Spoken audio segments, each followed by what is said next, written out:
Friends, तर चला आज मी तुम्हाला ना माझा 2 घरातील संसार दाखवते। तर हे माझं गावाकडचं घर आहे। 2च रूम आहेत, एक किचन आणि हॉल। तर हे बेड मी खोलला होता। आता ही मावशी बसल्या, ती कॉट तेवढी घरी बनवून घेतली। ही कॉट फक्त माझं लग्न झालं तेव्हा आमच्या घरात होती।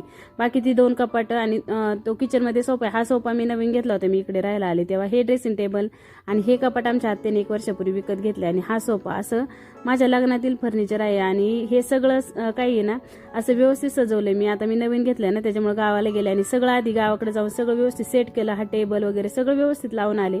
आणि ज्या दिवशी मी कपाट शिफ्ट केली ना त्या कपाटातून या नवीन कपाटात फक्त हाय अशी थप्पी घेतली आणि ह्या कपाटात मांडली, कारण वेळच नव्हता। ऐन दिवाळीच्या दिवशी मला ही साड्यांचं म्हणजे नाही का कपाट आणि बेडची डिलिव्हरी मिळाली होती, त्यामुळे मी व्यवस्थित काही लावलंच नव्हतं। आज मात्र वेळात वेळ काढून म्हटलं कोण पाहुणे वगैरे काही यायचे नाही। आता सगळे पाहुणे भेटून गेले बरं का, आता कोणीच राहिलं नाही। जर राहिले असेल तर ते थोडे लांबचे असतील, जवळचे तर सगळे येऊनच गेलेत मोस्टली। तर आज मी सगळं कपाट व्यवस्थित लावून घेतलं आणि बघा माझ्या हाताला काय लागलंय। तर हा माझा शालू आहे माझ्या लग्नातील।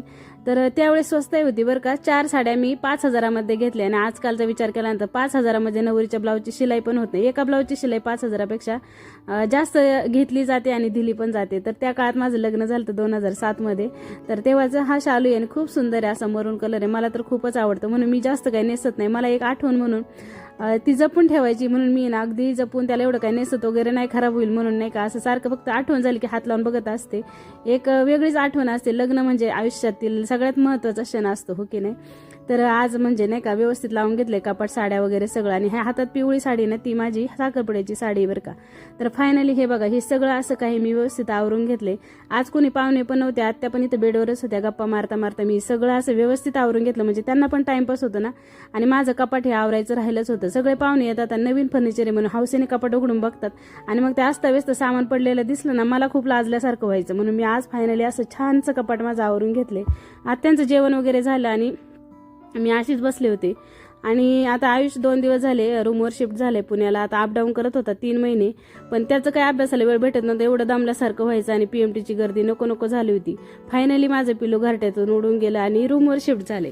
त्याच्याच आठवणीत म्हणजे आज जरा डोळ्यातून पाणी येत होतं, कारण कधीच म्हणजे नाही का असं घर सोडून तो गेलाच नव्हता आणि आज पहिल्यांदा तो बाहेर पडला।